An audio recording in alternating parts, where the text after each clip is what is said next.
Okay guys, we are at Peace River Campground in Wauchula, Florida, and we ran into our good friends Kyle and Jen with Red, White, and Bethune. And okay, I'm pretty happy with our rig. Like, we've got a cool rig. We got a lot of cool like remodel stuff done on it, but you know what? There's always someone cooler than you, and this is it. Okay, so every time we go to campgrounds and I see schoolie conversions, I always want to talk to them and see if I can get a tour, but you know, they get so much attention, I don't want to bug them. But since our good friends are in a schoolie, I want to show you the what they've done to it, because it's really impressive what they've done, and they're dog people, so it's a plus, right? They're just down the street from us. Oh look, they're outside. Here. There they are. Hi! How's it going? So I just misspoke. It's not a schoolie. They get very offended by that. They have very thin skin, very thin skin. This is a bus conversion, right? Yep, charter bus conversion.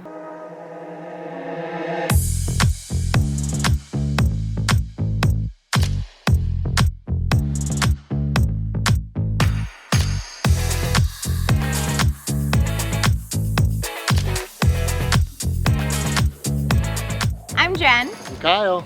And we are Red, White, and Bethune. We are a family of 5. We have 3 kids, 4 dogs, and we live in our 1983 charter bus conversion that we named Blue Betty.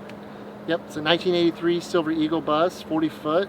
Has a 6V92 Detroit engine. We love it.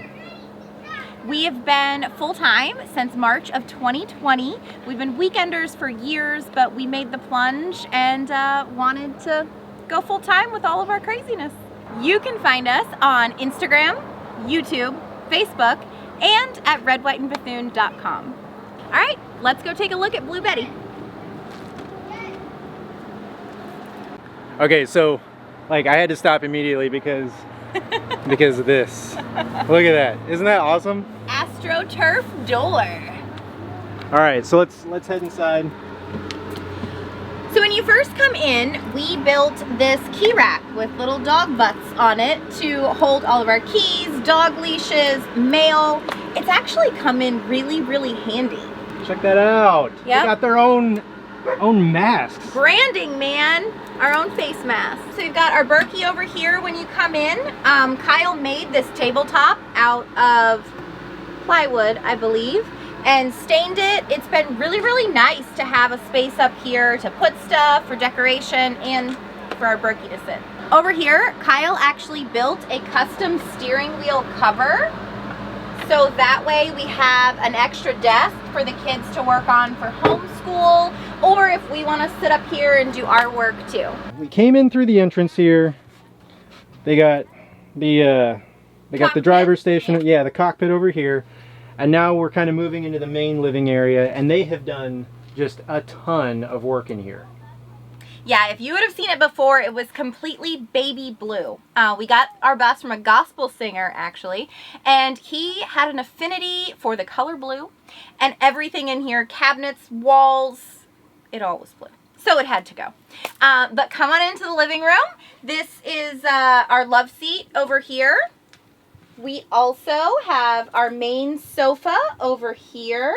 And if you step in a little further, these are all of our cabinets. We store cups and stuff up here, and an homage to the old baby blue. Okay, you guys are brave. You're going to show us the inside the cabinet. I promise you we are not going to do that on our tour. This is the real world, y'all. This is what bus life is. It is just utter chaos, but it all fits. So I see the bag of stale marshmallows. Oh yeah, like stale that is a marshmallows. requirement for all full-timers. Because the kids go in there and then they open them up and put them back in. So at least they put them back into the cabinet. That's all I can ask for. But we recently redid this a little bit. We had a bar over here and realized that we needed some more seating. So it's worked out super well with being able to have guests over now. Welcome to our kitchen. I know that was a really long walk from the living room to the kitchen, but we recently shortened our countertop up. I put in a gold sink. Kyle was not a fan of the gold very much, but it's worked out really, really well. We also have more storage, more drawers over here. And some of you may want to know how we cook, but we have an induction cooktop that we put down here that we can pull out for cooking and stuff. Over here we've got some more counter space. Counter space is always at a premium in a bus when you've got this many people in here. So we made sure we wanted to keep some additional counter space with storage. For a family of 5, we eat a lot of food. So we needed a residential fridge, and this actually runs off of electric. This runs off of our solar batteries, and has worked out very, very well. It just sips the energy. So we love it. It's plenty of storage for our family of 5. So I promise you we're going to talk about the solar a little bit later, because that is a very key feature in all schoolies. Yes. Like they're all so cool. We have solar. And I said schoolie again. But It's okay. I'm going to group you guys together. That's what I do. We're bus people, all right? One really cool feature is if you look right up above, we installed Coleman Mach 3 ACs. The really cool thing about these is they're controlled by Bluetooth. So we can just open up our phone. We don't even have a thermostat in the bus. We can open up our phone, set the temperature, easy peasy. We also put soft starts in them, so that way we can be hooked up to 30 amp power and still run both of our ACs. Come on down. The first stop we'll make is, this is our pantry. This is where we store a lot of our dry goods. Believe it or not, this was actually a trash can before we made it into a pantry. It was a pull-out trash can. So tiny living, you have to utilize every single space possible. So that's what we had to do there. A house is not a home without some decorations, y'all. We had some dead space here, ordered these super cute modern planters on Amazon, and I absolutely love them. We even managed to put a washer dryer in our bus. We knew for a family of 5, we go through a lot of clothes. So laundromats sometimes don't always work or cut it. And we were able to put this beauty in here within like a millimeter of space left. Okay, now because we just talked about it, can you run that off of solar? I can, but it really drains my power. So we try not to. If we're boondocking, we're like conserving laundry like crazy. So that way we don't have to run it. If we need to, we can, but it just better be a sunny day. I actually find that when we're boondocking, there's just an overall general lack of cleanliness. Like we just take fewer showers. We wear the same clothes over and over. Like you're camping. You're roughing it. Yeah. So, I mean, you can go without laundry for a little bit, right? Yeah, I think so. This portion up here is where we store all of their homeschool stuff. We have board games over here. I have to have my essential oils with me, so that's where they go. And then we've got cleaning supplies and stuff up there. This is a really great spot just for extra storage. It's really nice. Coming on down, this is just my favorite room in the house. Not really. But in here, we have a full bathroom, complete with sink. We've got our power over here. We have an on-demand hot water heater as well. So that runs, that's the only thing in the bus that runs off of propane. So that's controlled right up here. The best part is our composting toilet. Okay, good. I have so many questions. So many questions. We hate this thing. Honestly, for a family of 5, it just doesn't work. So we'll be putting a black tank in soon. We thought, let's get the composting toilet. All the bus people do it. No, didn't work. Now, let me ask, did you guys put in the bathroom and all the plumbing, or was that? We did. Well, the plumbing was already there from the bus conversion that they did previously, so we didn't have to reroute anything. We just had to connect it and kind of divert it a little bit. Yeah, I love all the hardware you guys put in here. Gold. That is really cool. It's coming back, y'all. Let me tell you. Over here, we wanted to make sure our kids were comfortable. Originally, this coach had 8 bunks in it, and so we don't have 8 children, so we only needed 3. So these are the 3 that we kept, and when they were on tour, grown men slept in all of these. My husband put the facing on the front so the kids can't roll out of it. They each have their own curtain, bedding, and then if you take a look back here, they have got their own USB port. They have their own plug, night light, and regular light as well. Our older son likes his privacy, and the dogs, having 4 dogs, they like to go in there and chew up chew toys, and it's not really cool. So what we installed was this mesh baby gate. So that way we can put it right up there. Nobody can go in his bunk. He has his space, and it's worked out really well. Up next, we do have a shower, y'all. It is just a multi-use kind of space. So we do have a full shower in here. It's also where we keep our laundry, but you know what? It does the job. This was the original location of the shower, and we just didn't feel like moving it, so that's where the shower stayed. Coming a little further down, we have our dresser for the kids. This is where all of their clothes storage is. They have a ton of clothing, so they are not missing out on any clothing at all. But it's great because they each get their own drawer, and then they each have an underwear, bathing suit, sock drawer. Being content creators, you have to have a workspace, a dedicated workspace to make life easier. And that's what we did here. Do you? Do you have to have a dedicated workspace? I would kill. I would absolutely kill for a dedicated workspace. We have like 100 extra square feet on these guys, and we still don't have a dedicated workspace. So I am super impressed that this is here. This is kind of the part that I was really wanting to show, because I can't tell you how many rigs we go into, and there's these makeshift offices. These guys put a legit office in their rig.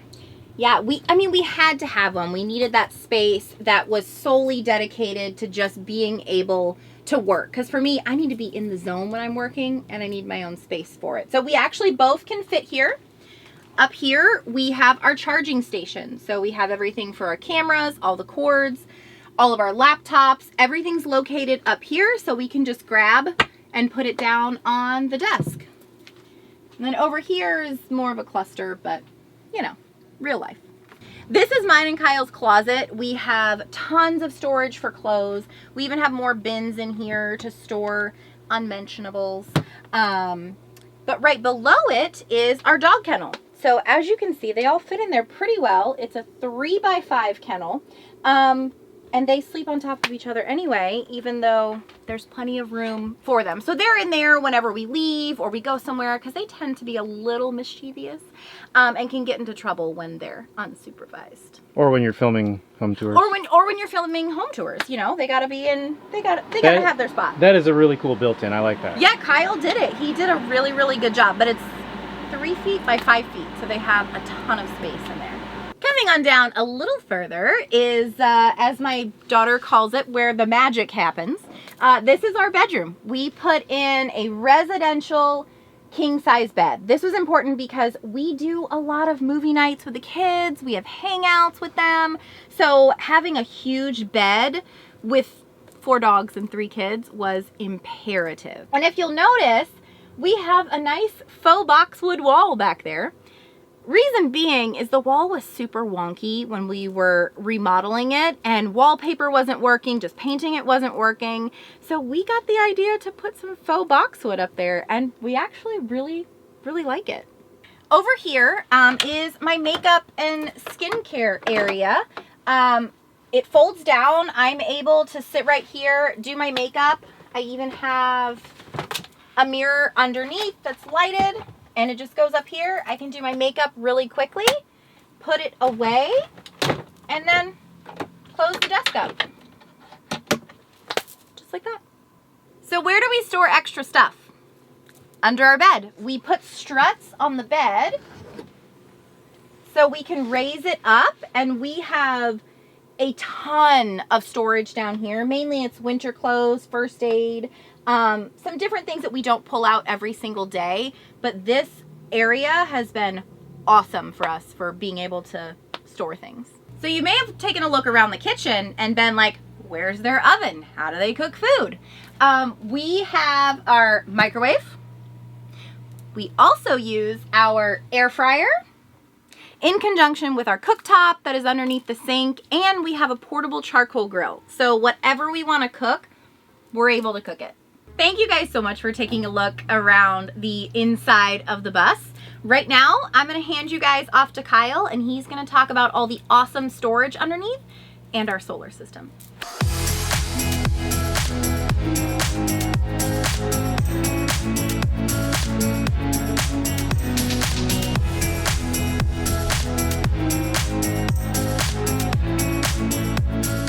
Okay, so the inside of their bus was actually really surprisingly quiet because there is a highway right here and it's kind of super loud. So I apologize if you don't, if you hear the road noise. But Kyle here is going to kind of show me the outside of this bus conversion because there's some really cool features on it. So one of the unique things about a bus like this is the under bay storage. This is a 40-footer, so it has 3 bays. And we tried to lay them out as best that we could fit our needs. So this front one here is kind of a mixture of, we have a deep freeze here by Set Power. We store our dog food under here to keep it dry. And then we have a small mini fridge in here to keep drinks, water, things like that. And then behind it is kind of like the kids section. They each have a bin and they store their toys in. Just miscellaneous things that we use quite a bit. I mean, that is just a crazy amount of storage, and it's total pass-through, like no obstructions or nothing. That is really impressive. I mean, those are their kids' bikes standing upright in there.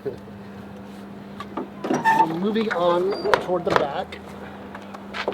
This is kind of our wet bay. Well, I guess it is our wet bay. We have a 100-gallon fresh. We have a 100-gallon gray. So it enables us to be off-grid for extended periods of time. And Jen already told us about your composting toilet and how much you guys love that. Yeah, it's not my favorite thing on the bus, but we have our tankless hot water heater back here. It runs off propane. It's endless. You can take a 1-hour shower if you like. We typically have another propane bottle. It's a 30-pounder there. But yeah, this is our wet bay. We have a small generator over there in case we do have to occasionally charge our batteries.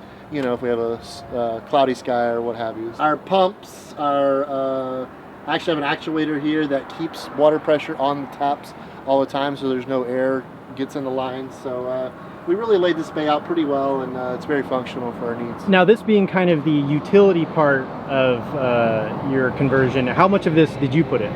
Every bit of it. Every bit of it? Yeah, before it had a black tank and it had a small water tank. But we knew we would need a lot more capacity, so we ended up pretty much ripping all that out and kind of redoing it from scratch. Okay, wow, I'm impressed. That is a lot of work. Yeah, it was.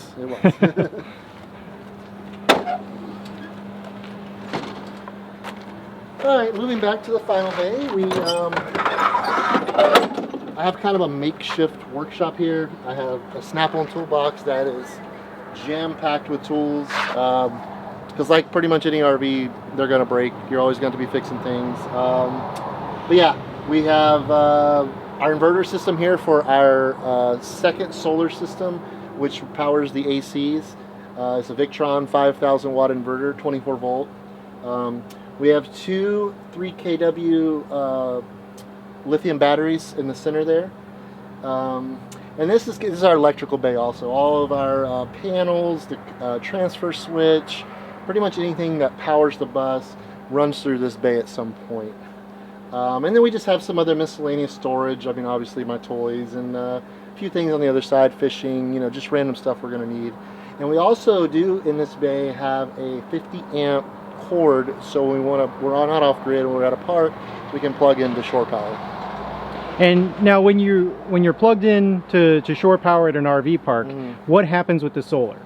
Well, I mean, is everything running synergistically? Well, with these inverters, they're smart inverters, and they kind of just, whatever you're giving it kind of takes it where it needs to be. So if the batteries need to be charged, it's going to charge the battery, and whatever, and if there's any extra, it'll power the bus. And whether we're getting sun, it just kind of whatever we're feeding it, it's just going to put it where priority is. So you can plug into anything, 20 amp, 30 amp, 50 amp, and the solar will just supplement it. Absolutely, yeah. I can pretty much run this entire bus off a regular 110 plug. with the battery capacity that we have and solar combined, we've done it for extended periods of time, and it worked pretty good. Now, we just closed that utility bay where the solar for the ACs are. If you're not familiar with solar in the RV world, I mean, to run ACs off of solar, that is a huge deal. Those things are energy hogs. But to be running those ACs in full sun, that's got to be nice. Yeah. I mean, when we're going down the road, if we got good sunlight, yeah, we can run them constantly. Nighttime, it gets a little tricky. You might have to supplement some generator. Just all depends on the weather and the climate and the conditions that you're in. Yeah, and that inverter right there and that setup, that just runs the rooftop ACs. So he's got a totally separate system for everything else inside. And we'll show you that a little bit later. But first, I want to talk about these tires. Normally, I could care less, but those are some massive tires. Yeah, these are 24/5 semi tires, and that's part of what gives this thing the ride it has. I mean, it just floats. But yeah, that was a big investment that we had to make early on. But it really does, for as far as carrying the weight and carrying the load and stability on the road, on turns and stuff, it makes a world of difference compared to your much smaller, lower profile tires. So it really is a nice feature to have. And then we'll go back here. This is the power plant. This is a Detroit 6V92T, which simply means it's a 6-cylinder diesel engine with a turbo. It also has a 5-speed manual transmission. Yeah, you heard that right, it's manual. But back in the day, they didn't build super high horsepower engines, so we're not going to win any races, but we'll get there, you know, and it runs good. It's a fuel efficient, but it pushes us both down the road just fine. And check out that awesome logo they got up there. Yeah, we're a business card running down the road.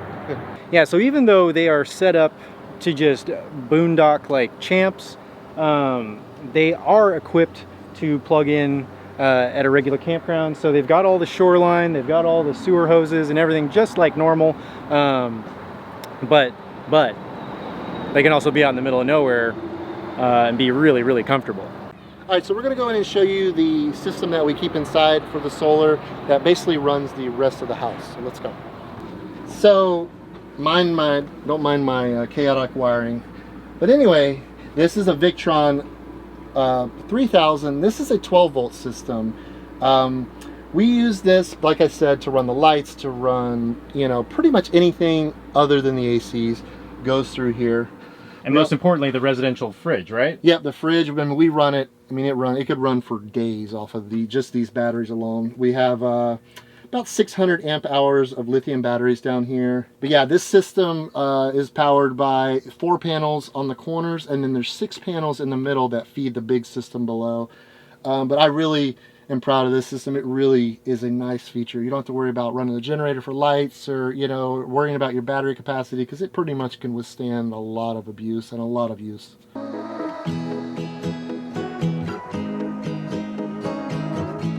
So in the RV world, there's all these nice new shiny rigs, but you will never find cooler people than the bus community. And these two are actually setting up kind of a campground. A campground, yeah. But designed for bus conversions. Well, it's really we want to welcome everybody, because schoolies and bus conversions and van lifers aren't necessarily welcome at a lot of parks. Right. So we want to make our park all inclusive. We try and keep everybody. The riffraff out. Yeah, right. But yeah, we want to make it for everybody. It's going to start out small. His brother's going to manage it for us so we can still be nomads. Yeah, but if you want to follow that journey along, check us out on YouTube and Instagram at Red, White, and Bethune, and we'll take you piece by piece through as we build it. Yep. Awesome. Thanks a lot, guys. That is such a cool conversion. I'm super jealous. Like, I'm just really now jealous. You guys have to join the bus life community. I know. Okay, so check them out, Red, White, and Bethune on Instagram, YouTube, and Facebook. Super cool rig. I'm really, I was so excited that I got an opportunity to see inside one of these, because I've never actually gotten to go in one. You know, they just get so much attention when they pull into the campgrounds, and I want to give them their privacy. But since we know Jen and Kyle, Man, what an awesome opportunity. If you have any questions, shoot them a message on their social media, and thanks for following along. We put out our videos every Sunday, 6 p.m. Eastern Time. Give this video a thumbs up, a share, a like. I really appreciate it.